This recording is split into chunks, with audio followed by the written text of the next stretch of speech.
One of the significant things about the present revolution of the Negro people in America is maybe the fact that for the first time there is genuine communication between Negroes and whites. Negroes are saying out loud now things which they have long said only to themselves. Probably one of the most articulate, passionate, and clear communicators to the American conscience is my guest, James Baldwin. James Baldwin's name is known throughout America for saying so passionately, and so clearly, and with such grace and style what every Negro has long known and has long felt. Welcome, James. It's good to have this opportunity to talk with you and to have you share with us some of your present feelings about our country, America. But before we get into the issues of the day, I'd like to know a little more about you. I've read practically everything that you have written, but I still would like to know something about you, the young man growing up in Harlem, what schools you went to, maybe a little about some of the teachers that you might have come in contact with in Harlem. What a funny question. Mm-hmm. My mind is someplace else, really. But to think back on it, I was born in Harlem Hospital, you know, and we grew up, the first house I remember was on Park Avenue, which is not the American Park Avenue, or maybe it is the American Park Avenue. Uptown Park Avenue. Uptown Park Avenue, where the railroad tracks are. And we used to play on the roof and in the, I can't call it an alley, but near the river. It was a kind of dump, garbage dump. And those were the first scenes I remember. I remember my father had trouble keeping us alive. There were 9 of us. And I was the oldest, so I took care of the kids and dealt with Daddy, whom I understand much better now. Part of his problem was he couldn't feed his kids. But I was a kid and I didn't know that. And he was very religious, very rigid. He kept us together, I must say. And when I look back on it, after all, it was nearly 40 years ago that I was born, I think back on my growing up and walk that same block today because it's still there. And think of the kids on that block now. I'm aware that something terrible has happened, which is very hard to describe. I am in all but no technical legal fact a Southerner. My father was born in the South. No, my mother was born in the South. And if they had waited, 2 more seconds, I might have been born in the South. But that means that I was raised by a family whose roots were essentially rural and Southern rural, and whose relationship to the church was very direct, because it was the only means they had of expressing their pain and their despair. But 20 years later, the moral authority which was present in the Negro northern community when I was growing up has vanished.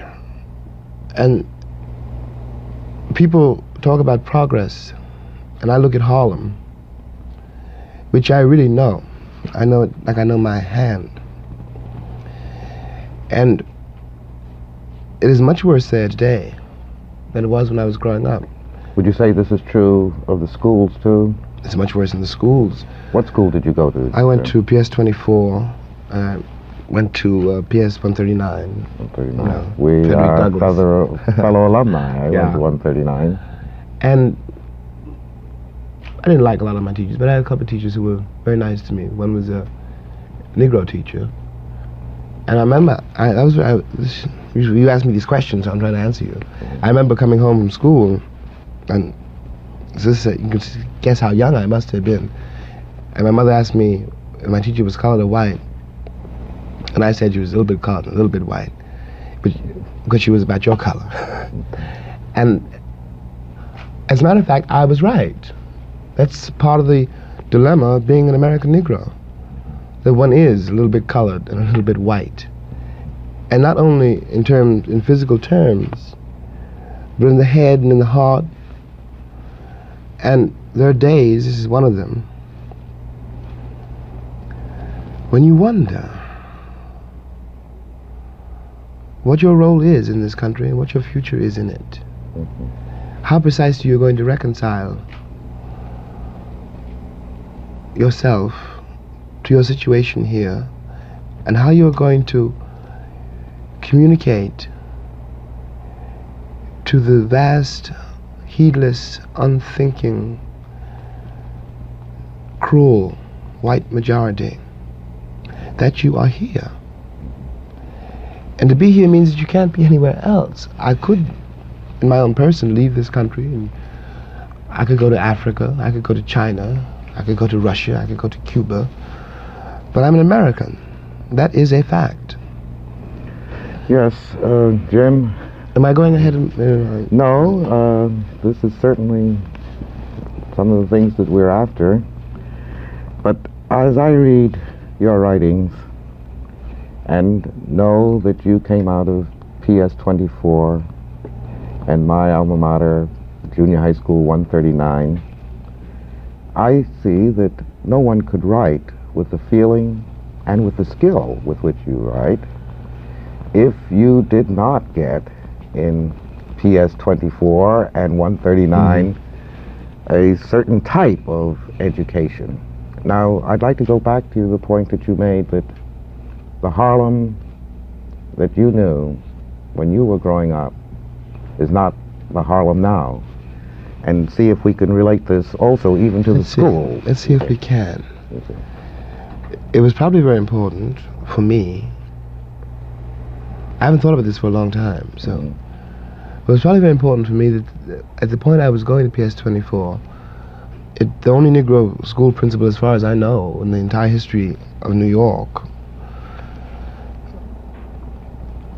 was the principal. It was a woman named Mrs. Ayer. And she liked me.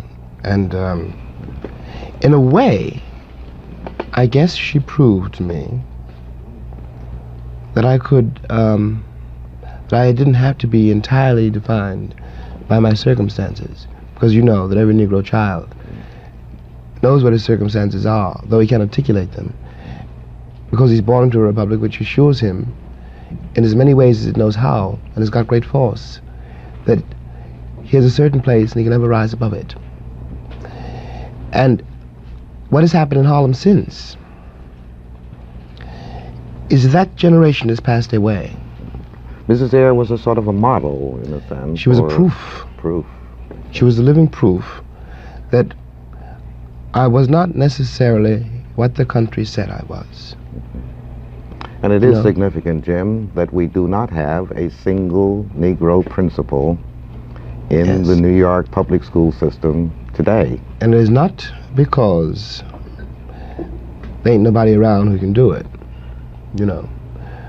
One's involved in a very curious and a very serious battle, concerning which I think the time is going to be as explicit as one can possibly be. The great victims in this country of the institution called segregation, which is not a Southern custom, but which has been for 100 years a national way of life. The great victims are the white people, the white man's children. Lorraine Hansberry said this afternoon, we were talking about the problem of being a Negro male in this society. Lorraine said that she wasn't too concerned, really, about Negro manhood, since they had managed to do and to endure and to even transcend some fantastic things. But she was very worried about a civilization which could produce those 5 policemen standing on the Negro woman's neck in Birmingham, or wherever it was. And I am too.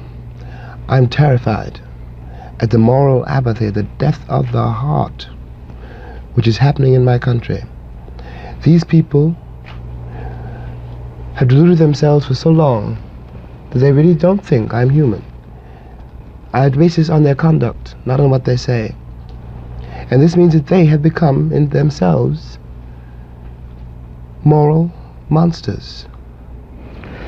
Well, Jim, I can see... That's a terrible indictment. Yes. I mean every word I say.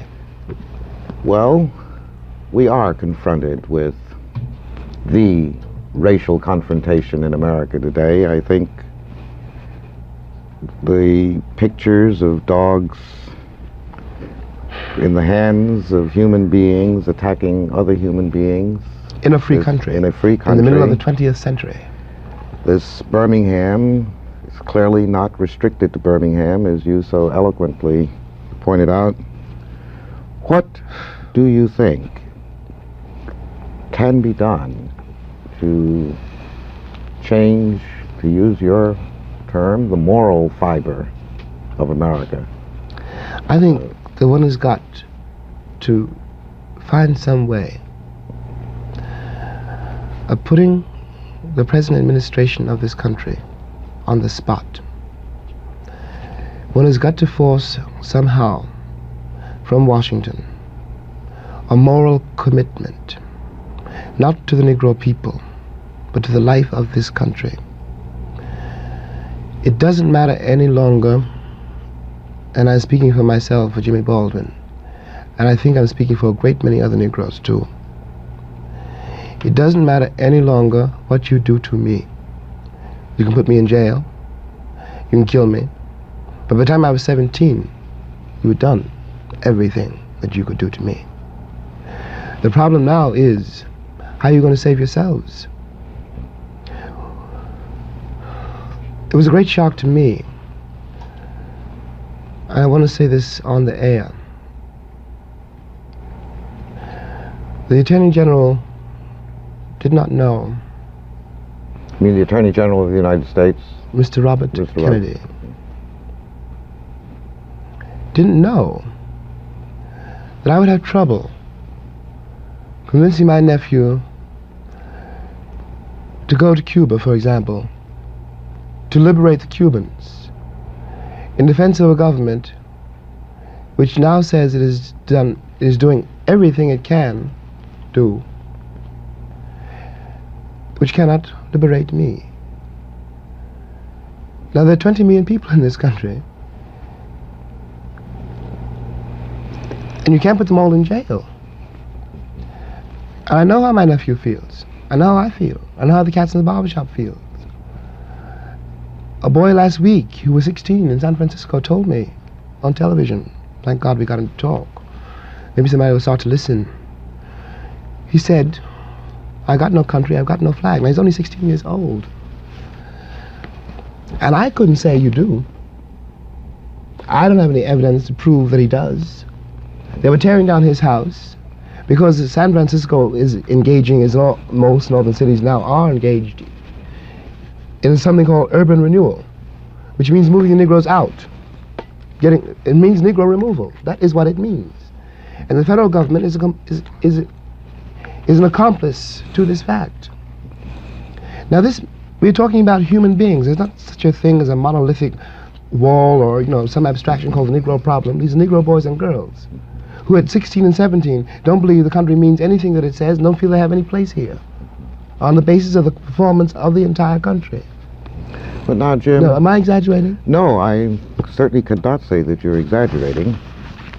But there is this picture of a group of young Negro college students in the South coming from colleges where the whole system seemed to conspire to keep them from having courage, integrity, clarity, and the willingness to take the risk which they have been taking for these last 3 or 4 years. Could you react to the student nonviolent movement which has made such an impact on America, which has affected both Negroes and whites, and seem to have jolted them out of the lethargy of tokenism and moderation. How do you account for this? Yeah. Well, of course, one of the things I think that happened, Ken, really, is that in the first place, the Negro has never been as docile as white Americans wanted to believe. That was a myth. We were not singing and dancing down the levee. We were trying to keep alive. We were trying to survive a very brutal system. The Negro has never been happy in his place. What those kids, first of all, prove, they prove that. They come from a long line of fighters. And what they also prove, I want to get to your point, really. What they also prove is not that the Negro has changed, but that the country has arrived at a place where it can no longer contain the revolt. It can no longer, as it could do once, let's say I was a Negro college president and I needed a new chemistry lab. So I was a Negro leader. I was a Negro leader because the white man said I was. And I came to get the new chemistry lab. Please, sir. And the tacit price I paid for the chemistry lab was to control the people I represented. And now, I can't do that. When the boy said this afternoon, we were talking to a Negro student this afternoon who has been through it all, who's half dead, who's about 25. Jerome Smith. And that's an awful lot to ask a person to bear. The country sat back in admiration before those kids for 3 or 4 or 5 years and has not lifted a finger to help them. Now, we all knew, I know you knew and I knew too, that a moment was coming when we couldn't guarantee, that no one can guarantee, that it won't reach the breaking point. You know? You can only survive so many beatings, so much humiliation, so much despair, so many broken promises, before something gives. Human beings are not by nature nonviolent. Mm-hmm. Those children had to pay a terrible price in discipline, in moral discipline, and in an interior effort at courage which the country cannot imagine, because it still thinks Gary Cooper, for example, was a man. And I mean his image. I have nothing against him, him. You said something that you cannot expect them to remain constantly nonviolent. No, you can't. Mm-hmm. You can't. And furthermore, there were always, these students that we're talking about, a minority. The students we're talking about, when I was in Tallahassee, there were some students protesting. But there were many, many, many, many more students who had given up, who were desperate, and whom Malcolm X can reach, for example, much more easily than I can. What do you mean? When Malcolm tells them, in effect, is that they should be proud of being black, and God knows that they should be. And that's a very important thing to hear in a country which assures you you should be ashamed of it. Of course, in order to do this, what he does is destroy a truth and invent a history. What he does is say, you're better because you're black. Well, of course, that isn't true. That's the trouble. Do you think that this is an appealing approach, and that the black Muslims, in preaching black supremacy, seek to exploit the frustration of the Negro? I don't think, put it as simply as I can, and without trying now to investigate whatever the motives of any given Muslim leader may be, it is the only movement in the country which we can call grassroots. I hate to say that, but it is true. Because it is only, when Malcolm talks, or one of the Muslim ministers talk, they articulate for all the Negro people who hear them, who listen to them, they articulate their suffering. The suffering which has been in this country so long denied. That's Malcolm's great authority over any of his audiences. He corroborates their reality. He tells them that they really exist. You know? Jim, do you think that this is a more effective appeal than the appeal of Martin Luther King? It's much more sinister because it is much more effective. It's much more effective because it is, after all, comparatively easy to invest a population with a false morale by giving them a false sense of superiority. And it will always break down in a crisis. It's the history of Europe, simply. It's one of the reasons we're in this terrible place. It's one of the reasons that we have 5 cops standing on a black woman's neck in Birmingham. Because at some point they were taught and they believed that they were better than other people because they were white.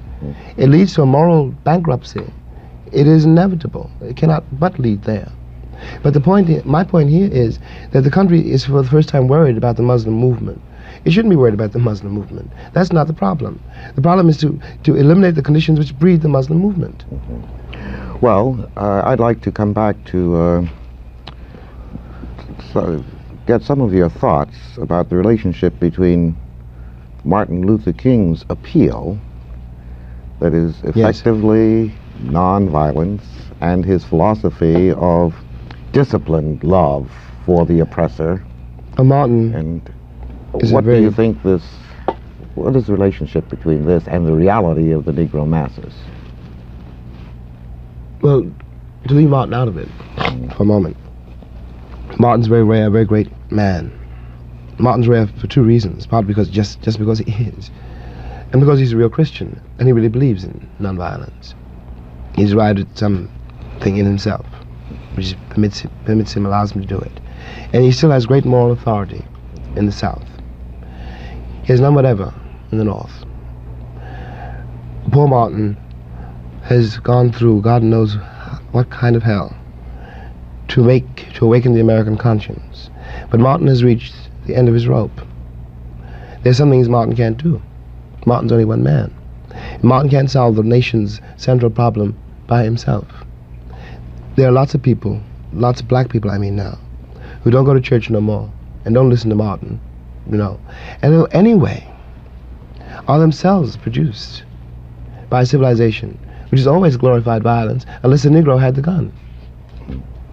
So that Martin is undercut by the performance of the country. The country is only concerned about nonviolence if it seems that I'm going to get violent.